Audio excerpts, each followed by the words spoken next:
Op. Tuloy mo lang yan. Huwag kang hihinto. Alam ko mahirap sa sales. Ang dami mo na presentan, puro tumanggi. Ito isaksak mo sa kokote mo. The law of averages. Anong sinasabi niya? For every 100 presentations, palalayin na natin, 99 tatanggi. Isa lang ang bibili sa'yo. Labas ka na ngayon, hanap pa ng pepresenta mo. Kapag tumanggi, ito sasabihin mo, yes, may isa nang tumanggi.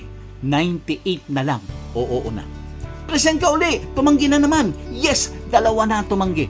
97 na lang, oo na.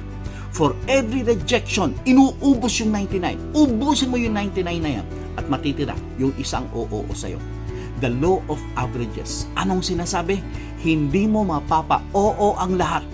Pero tandaan mo, hindi mo mapapahindi ang lahat. Dahil kapag naubos mo ang tatanggi sa'yo, ang matitira ay yung oo sa'yo. The law of averages will change your life. Grabe, di ba? Ganun talaga yun.